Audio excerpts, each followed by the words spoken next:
بسم اللہ الرحمن الرحیم۔ خواتین و حضرات السلام علیکم۔ قرآن مجید کے بارے میں جتنی تعریف کی جائے وہ کم ہے، جتنی اس کے سمندر میں غوطہ زنی کی جائے وہ کم ہے،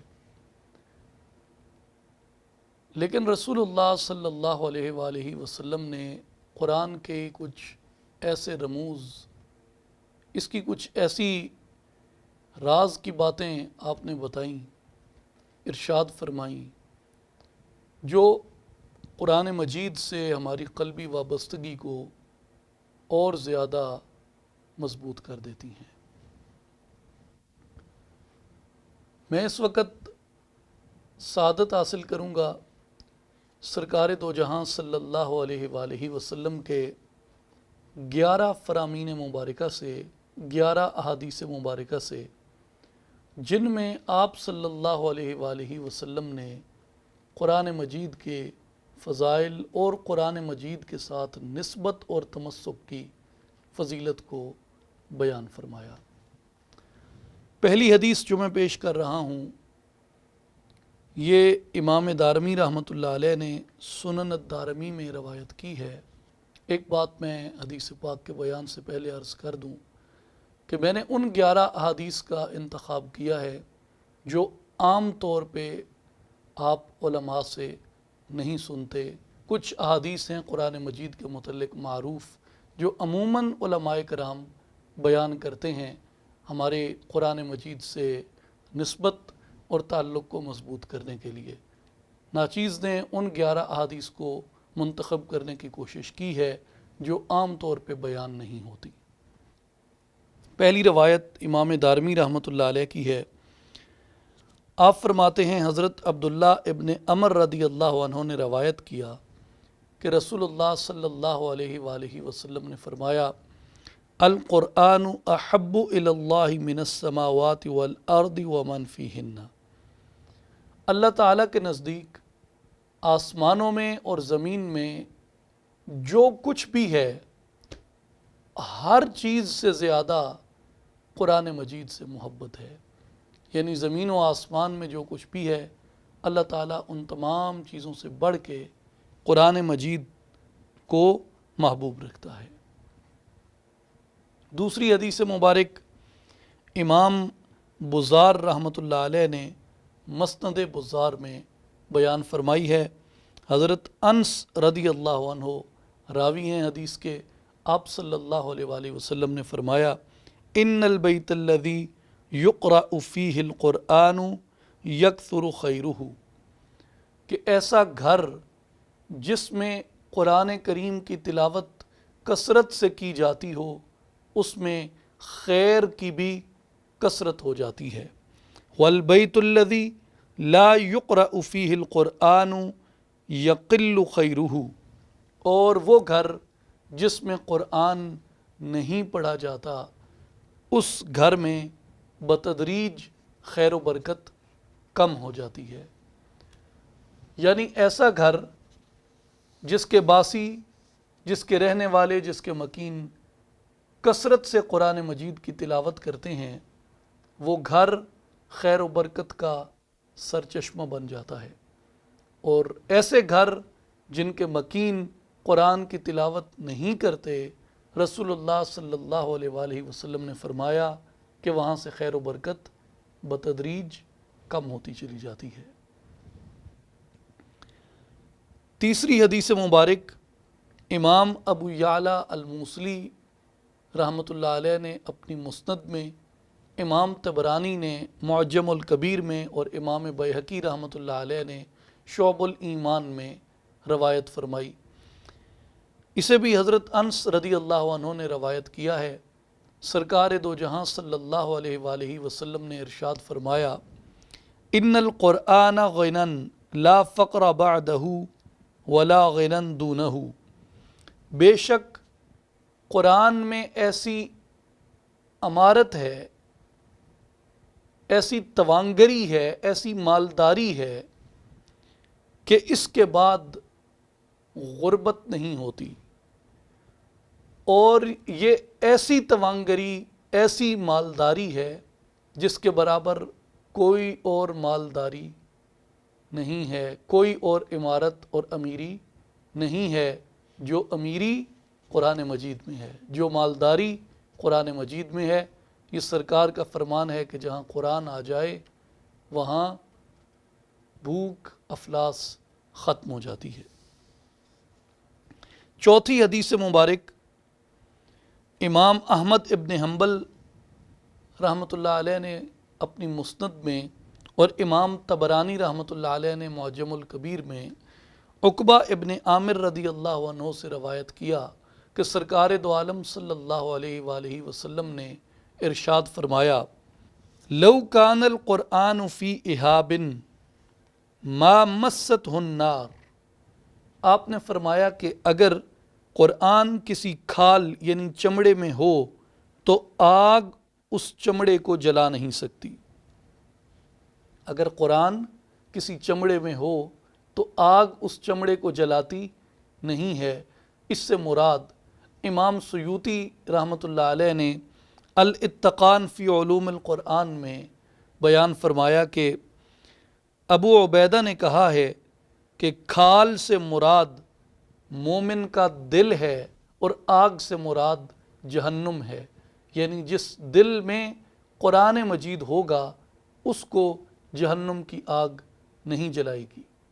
اور اس پہ صوفیاء کے کئی اقوال ملتے ہیں جنہوں نے یہ کہا کہ وہ دل جو قرآن سے منور ہوتا ہے اسے نفس و شیطان کی شرارت، شیطانی اور نفسانیت کی آگ نہیں جلاتی۔ اس لیے یہ واضح ہوا کہ جہاں قرآن ہو اور قرآن کی ہدایت جہاں پہ رچ بس جائے وہاں سے گمراہی نکل جاتی ہے، آگ کی سبھی قسمیں اس مقام سے دور ہو جاتی ہیں۔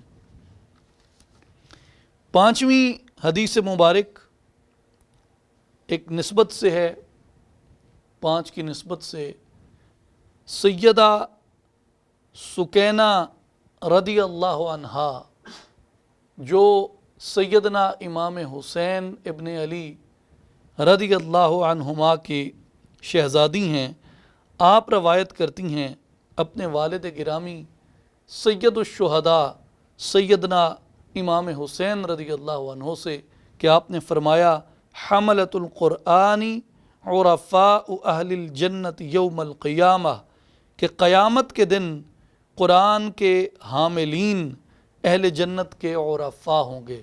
یعنی اس کا مفہوم یہ ہے سادہ، اور جو چھٹی حدیث مبارک ہے وہ بھی بالفاظ دیگر اسی سے ملتی جلتی حدیث مبارک ہے، جسے امام دارمی نے بیان فرمایا ہے عطا ابن یسار کی روایت سے کہ آپ صلی اللہ علیہ وسلم نے فرمایا، حملۃ القرآن عرفاء اہل الجنہ، کہ جن کے سینوں میں قرآن ہوگا وہ جنت کے لیے شناخت کر لیے جائیں گے۔ یعنی میدان محشر میں جب لوگ گزریں گے تو اہل جنت کی نشانیاں جن کے چہروں پہ ظاہر ہوں گی وہ لوگ ہوں گے جن کے سینے نور قرآن سے منور ہوں گے۔ ساتویں حدیث مبارک امام طبرانی نے معجم الکبیر میں روایت کی ابن عباس رضی اللہ عنہما سے کہ رسول اللہ صلی اللہ علیہ وسلم نے فرمایا، اشراف امتی حملۃ القرآن، میری امت کے اشراف قرآن کے حامل ہوں گے۔ یعنی میری امت میں جو معزز لوگ ہوں گے وہ ہوں گے جن کے سینوں میں قرآن کا نور بھرا ہوگا۔ امام بیہقی نے بالفاظ دیگر عبداللہ ابن عباس رضی اللہ عنہما سے روایت کیا، اشراف امتی حملۃ القرآن و اصحاب اللیل، کہ میری امت کے اشراف قرآن کے حامل ہوں گے اور اصحاب اللیل ہوں گے، یعنی راتوں کو جاگنے والے، قیام اللیل کرنے والے۔ اور قیام اللیل کا مقصد بھی قرآن مجید کی تلاوت ہوتا ہے، قرآن مجید کا حفظ ہوتا ہے، قرآن مجید کو بیان کرنا ہوتا ہے۔ اور اگر جو قیام اللیل نہیں کرتے ویسے بیٹھتے ہیں تو عموماً ان کے ہاں بھی حلقہ ذکر ہوتا ہے، ذکر کا حکم بھی قرآن دیتا ہے، یا قرآن کے درس ہوتا ہے اور قرآن کی تفہیم پہ، قرآن پہ عمل کرنے کی ترغیب کے اوپر گفتگو ہوتی ہے، وہ بھی انوار قرآن میں سے ہے۔ اس لیے فرمایا کہ میری امت کے معزز لوگ وہ ہوں گے جن کا تعلق قرآن سے ہوگا۔ 9ویں حدیث انس بن مالک رضی اللہ عنہ سے روایت ہے، جسے امام ابو داؤد طیالسی رحمۃ اللہ علیہ نے مسند طیالسی میں اور امام ابن ماجہ رحمۃ اللہ علیہ نے اپنی سنن میں روایت کیا کہ رسول اللہ صلی اللہ علیہ وسلم نے فرمایا، ان للہ اہلین من الناس، بے شک لوگوں میں سے کچھ لوگ اہل اللہ ہوتے ہیں، لوگوں میں سے کچھ لوگ اہل اللہ ہوتے ہیں۔ صحابہ کرام نے عرض کی، یا رسول اللہ صلی اللہ علیہ وسلم، کیسے پہچانا جائے کہ لوگوں میں اہل اللہ کون ہیں؟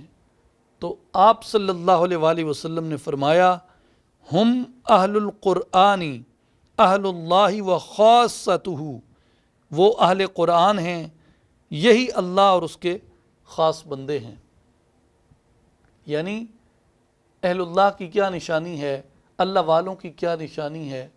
ان کی نشانی قرآن مجید سے تمسک ہے، قرآن مجید سے نسبت ہے، اور قرآن مجید کو اپنا عمل بنانا ہے، قرآن کے ظاہر سے اپنے ظاہر کو سنوارنا اور قرآن کے باطن سے اپنے باطن کو سنوارنا ہے۔ 10ویں حدیث مبارک امام ابن ماجہ نے ابو ذر غفاری رضی اللہ عنہ سے روایت فرمائی کہ سرکار دو عالم صلی اللہ علیہ وآلہ وسلم نے فرمایا، لَأَن تَغْدُوا فَتَعَلَّمَ آیَةً مِّن کتاب اللہ خَیْرٌ لَكَ مِنْ أَن تُصَلِّی 100 رَكْعَةٍ۔ حضور علیہ الصلوۃ والسلام نے ارشاد فرمایا کہ صبح کے وقت کتاب اللہ کی ایک آیت سیکھنا، صبح کے وقت کتاب اللہ کی ایک آیت سیکھنا تمہارے لیے 100 نوافل کی رکعتیں پڑھنے سے بہتر ہے۔ لَأَن تَغْدُوا فَتَعَلَّمَ آیَةً مِّن کتاب اللہ خَیْرٌ لَكَ مِنْ أَن تُصَلِّی 100 رَكْعَةٍ۔ حضور نے فرمایا کہ فجر میں ایک قرآن کی آیت سیکھنا 100 نوافل سے زیادہ بہتر درجہ رکھتا ہے۔ امام ابن ماجہ نے ابو ذر غفاری رضی اللہ عنہ سے یہ حدیث مبارک روایت کی۔ اور جو 11ویں حدیث مبارک ہے، اسے امام حاکم نے المستدرک میں حضرت عبداللہ رضی اللہ عنہ سے روایت فرمایا ہے کہ نبی کریم صلی اللہ علیہ وآلہ وسلم نے فرمایا کہ بے شک یہ قرآن اللہ کا دسترخوان ہے، اس کے دسترخوان سے جو چاہو پسند کر لو۔